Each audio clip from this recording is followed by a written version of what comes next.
हाय, मी पल्लवी तुमचं मनापासून स्वागत करते माझ्या चॅनलवर। आज मी पुन्हा एकदा घेऊन आलेली जिओर skin care kojic skin whitening soap. Kojic skin whitening soap याचा फुल रिव्ह्यू मी शेअर करणार आहे। कोणत्या स्किन टाईपवर बेस्ट आहे, कोणते स्किन टाईपवाले यूज करू शकते, हे सगळं आजच्या व्हिडिओमध्ये बघणार आहोत। ही सोप आपल्याला ऑनलाईन घ्यायची आहे, कोणत्याही ऑनलाईन वेबसाईटवर आरामात अवेलेबल मिळेल। याची प्राइस 400 ते 450च्या आतमध्ये आपल्याला 400 किंवा 450 रुपीजमध्ये कोणत्याही ऑनलाईन वेबसाईटवर ही आरामात अवेलेबल मिळेल। याची पॅकेजिंग कार्डबोर्ड बॉक्समध्ये आहे, आतमध्ये ऑरेंज कलरची सोप अवेलेबल आहे। ही सोप आपण फेस आणि बॉडी दोन्हीवर यूज करू शकतो। मेड इन इंडिया प्रोडक्ट आहे।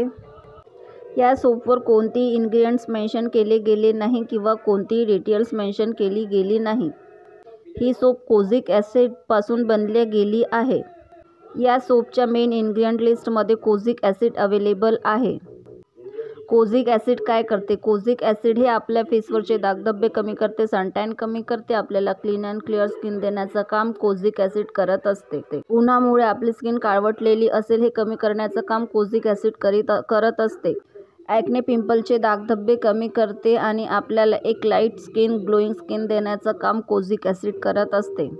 ही जी सोप आहे आपल्या फेसला क्लीन अँड क्लिअर करण्याचं काम करत असते, स्किन लाईटनिंग, ग्लोईंग आणि ब्राईटनिंग करण्याचं काम करत असते। थोडे पेशन्स ठेवावे लागते, त्यानंतर आपले स्किन लाईट आणि ब्राईट होण्याचं काम करत असते ही सोप। तसं तर ही सोप ऑल स्किन टाईप्ससाठी आहे, पण तरीसुद्धा पॅच टेस्ट नक्की करा, कारण यात कोजिक ॲसिड आहे, किती % आहे हे सुद्धा काही मेन्शन केलं गेलं नाही, त्यासाठी पॅच टेस्ट करणं गरजेचं असते। कोणते स्किन टोन असो, कधी स्किन टोनचा फरक असते, कोणत्या स्किन टोनला कोणते इन्ग्रेडियंट्स सूट होत नाही, त्यासाठी पॅच टेस्ट करणं गरजेचं असते। कधी आपण ही सोप जर घेतली असेल किंवा घेण्याची इच्छा असेल, आपल्या इच्छेचा प्रश्न आहे, तुम्हाला घ्यायची इच्छा असेल किंवा घेतली असेल किंवा नाही असेल, आपल्या इच्छेचा प्रश्न आहे। तुम्ही घेतली असेल तरी, नाही घेतली असेल तरी पॅच टेस्ट नक्की करा। एकदा पॅच टेस्ट करा आणि त्यानंतरच कंटिन्यू करा। आपल्याला 1 ते 1.5 महिन्यापर्यंत कंटिन्यू यूज करावं लागेल, त्यानंतर याचे इफेक्ट दिसेल। इन्स्टंट इफेक्ट दिसणार नाही, 1 ते 1.5 महिन्यानंतरच आपल्याला इफेक्ट दिसतील। हे सोप यूज कशी करायची आहे?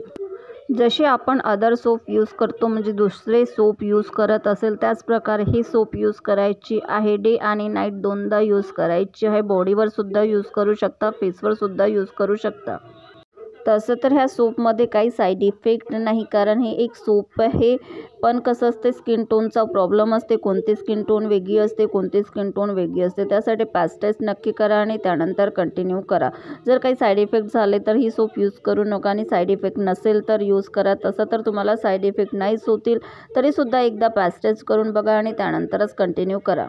आणि कोजिक ॲसिड अशा प्रकारचे जर सोप आपण यूज करत असलं तर सनस्क्रीन यूज करणं आवश्यक असते। सनस्क्रीन नक्की यूज करा।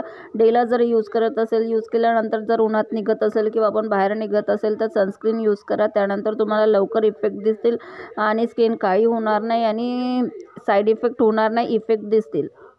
अशा प्रकारची ही सोप आहे। जर रेग्युलर यूज केली, 1.5 महिन्यापर्यंत, 1 महिन्यापर्यंत जर रेग्युलर यूज केली, व्यवस्थित यूज केली आणि सनस्क्रीन वगैरे यूज केली, तर आपल्याला साईड इफेक्ट दिसतील नाही, इफेक्ट दिसतील। इन्स्टंट इफेक्ट तर नाही, पण 1-1.5 महिन्यानंतर इफेक्ट दिसतील। आणि माझा व्हिडिओ जर फुल बघितला असेल, पूर्ण बघितला असेल आणि थोडाही आवडला असेल तर please like, share and subscribe.